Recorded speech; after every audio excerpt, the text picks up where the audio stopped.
Brews with Beck. I'm Dan. This is my buddy Pete. This is long overdue. And how the hell are you?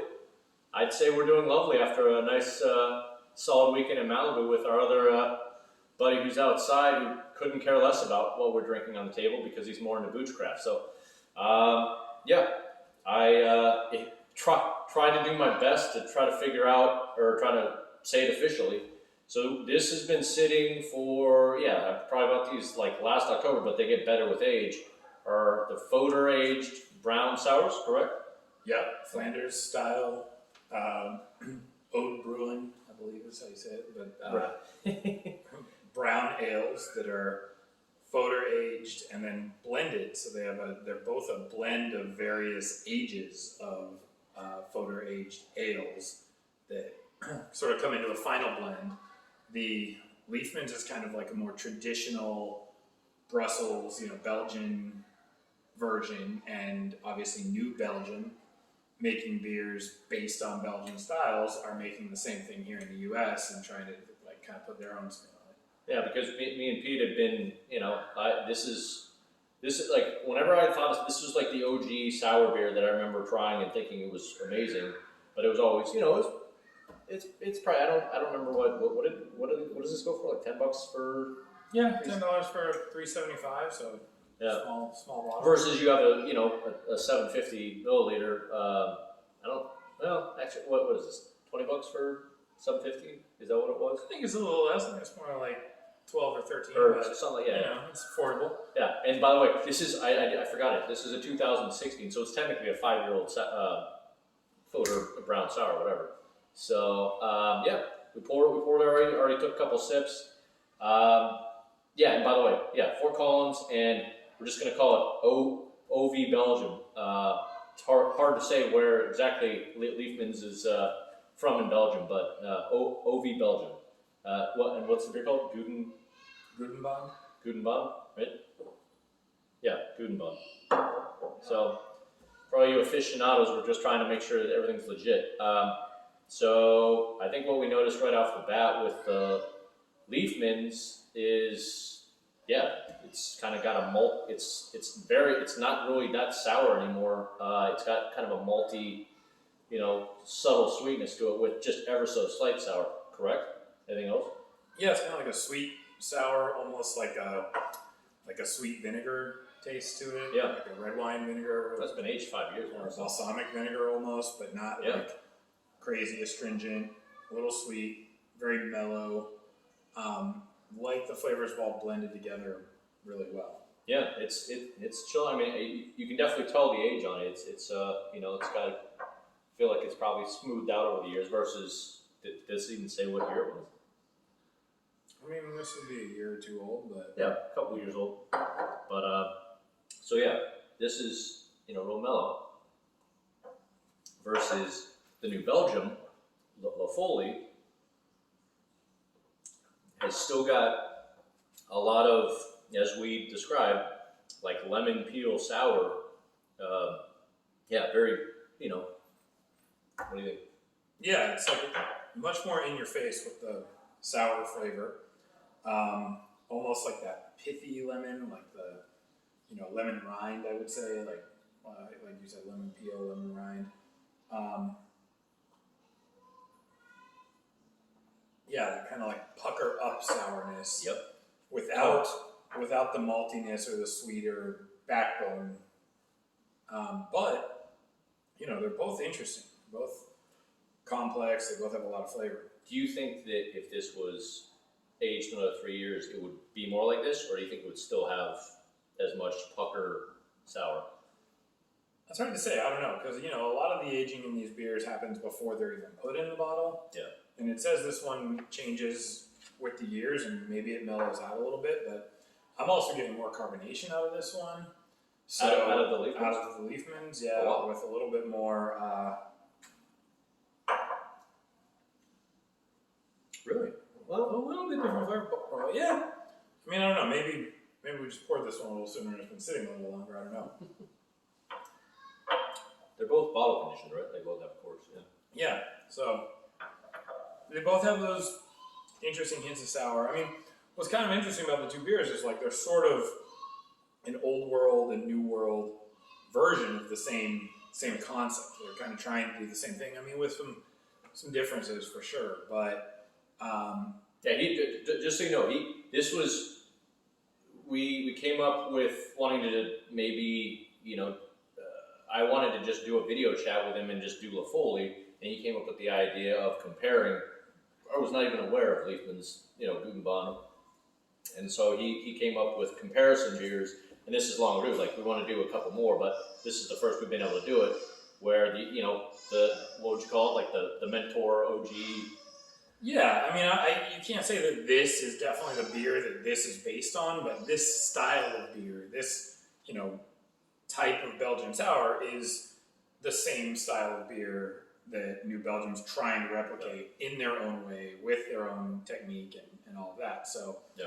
It's kind of an interesting comparison when you're talking about sort of like, a really classic one versus something that's been done well, but by a more modern brewery.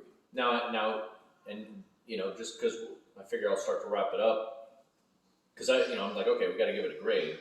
Yeah. But this one's a 5-year-old sour versus this is only a couple of years old, and we obviously said this is much more toned down, malty, and this is way more like tart, citrus sour. Well, again, I don't know that that's going to change that much. Like, I think what you might be tasting is more of a difference in the beer than it is a difference in the age of the two beers. Okay. Because I don't think that if you had a 2020 bottle of this that you would have the same like astringent sour taste that you get in La Folie. Because I've had older La Folie and it's still very sour. All right. So. Gotcha. All right. So I don't have the board here with me because what the hell? I forgot to bring it to La Casa of Raymond in Malibu. But from a scale of, as we know, stellar. God bless you. Stellar down to a hell no, as you've seen with the usual board. How do you feel? Let's start with the Liefmans. What do you think you're giving that? Well, I want to hear your rating first. Okay. Because this is your scale. Okay. This is your system. True. I've got a question for you. Okay. When you rate it. I am. God bless you. I am going to give the Liefmans the way it tastes right now after 5 years. I'll give it decent. I think it's if I was blind and I didn't know what it was, I would just be like, yeah, this is a really nice beer. By the way, we didn't point that out. 7%? Yeah. And 8%? 8% on the Richter. Ding. 7% on the Richter. Ding. So, slightly, very little difference in alcohol percentage, but yeah. So that is kind of crazy because you don't really taste the booze. I don't think you get any real like crazy booze out of it. No. So you're really just tasting the difference in a malty toned down versus this, and the booze is just obviously it's not. You can taste there is, but it's not real prevalent. Anyway, getting back to it, I would say decent A- type of beer for me on the Liefmans Goudenband. How it's sitting, just because it's nice. I like stuff that challenges me more, so I'm probably gonna give I don't know. Let's go to you on the Liefmans. Okay. Well, no, I want to hear both because then I'm going to ask you a question about the way you're grading it. Okay. So tell me what you think on the La Folie, and then I'll give you a question, and then I'll give you my opinion. Okay, and just freshen it up just for fun. All right. I don't know why I did that. I just felt like a little fresh from the bottle.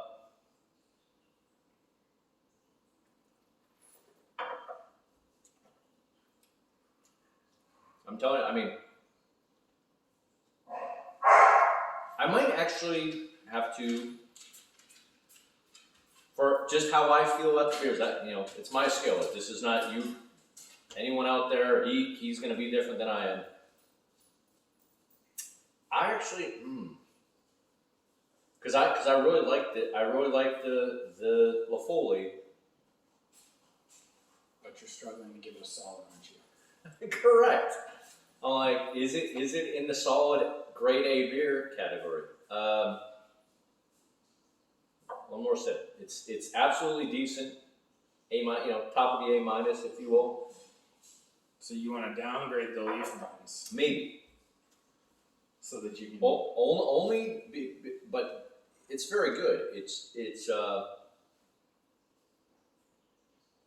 And Pete hates this because sometimes I'll be like, 2 beers that are deep, I might just want to say that. I think they're both decent, pretty decent. I think this one they're both A minus beers to me. Just this one, I would prefer the more kick and citrus sour in your face taste than the slightly, like malty, smooth down, aged taste. But I still think this is very good. And I still, if you're, giving it a scale from 91 to 94, all being in the decent category, this would just be at the lesser side of decent. And Pete hates this.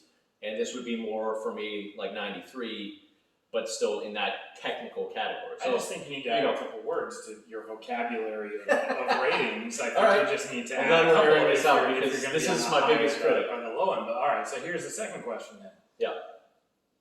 Obviously, you're never going to rate a lager or a sour or probably anything other than an IPA or a barrel-aged stout in the stellar category because that's just the kinds of beer you like.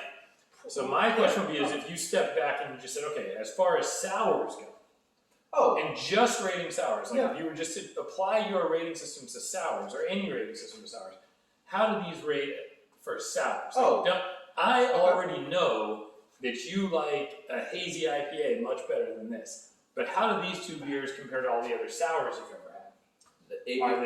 And I've done that on other, things where I've been like, hey, this Mexican lager, if it was just on a Mexican lager scale, would be, like the one I had from Beck, the Chola. If that was just on a Mexican lager scale, that would be a stellar. Overall, rating, I think I rated it either reasonable or I'd have to look back. But because I have to compare it to all those. But just on the sours, I would say, especially the Folie for me, would be a stellar sour. So on just the sour scale, it's a stellar. On the generic beer scale, it's a high decent. It's pretty decent. But so there you go. It's that would be the difference. He is the biggest critic I know of how I do my system. So you're hearing it straight from the horse's mouth. Okay. Does that all make sense? That makes sense. Okay. It's interesting because the Folie kind of grows on me as I drink it because it's definitely more complex. Correct. It's more interesting, but I also think it almost takes more time to get over that initial hit of sourness to be able to start to taste the other flavors Get the rest of the beer on your palate. You're right. And I could actually see how if you were drinking a lot of sours frequently, you would probably get more drawn to this beer. Whereas the Liefmans is a little bit more beginner sour in a way, in that I think you don't have to love sour beers. If you gave this to somebody who maybe never had a sour or had very limited experience with sours, I think they would probably like this one more than the La Folie at first because it doesn't just it doesn't smack you in the face with the tart. Yeah. So no, you're right. I mean, no. I even kind of thought it's not even close to the same. It's just it has that malt biscuity malt of a just I don't want to say the Boston lager or whatever but it has that malt for a second. But then it has that nice subtle. Has more body. It's thick. It's got a thicker body. This is probably. If I was going to rate, I always rate New England IPAs 50-60%. Just because the media noches you have, you taste them are more the 100%ers. The mouthfeel of this is probably of this versus this is probably this one's a bigger mouthfeel, right? A little bit, yeah. Or like more rounded, softer mouthfeel. Yeah. Like. If you're gonna say New England IPA is 60%, where's this? If that's where I'm putting I mean, that. it's close. This is, I mean, like on a not, it's not like the same as a super like hazy like oat, oat cream IPA, but Exactly. it's probably like a standard hazy. Like if you were to take something, it's probably about the same mouthfeel as something like 40% mouthfeel, like yeah, 40, 50, whatever you maybe say Okay. that like Juicy Bits or Picnic Lightning is. I'd say it's about the same. Yeah. So, and there you go. Like versus, I don't know if it's that this comes off less because of the quick tart. Yeah.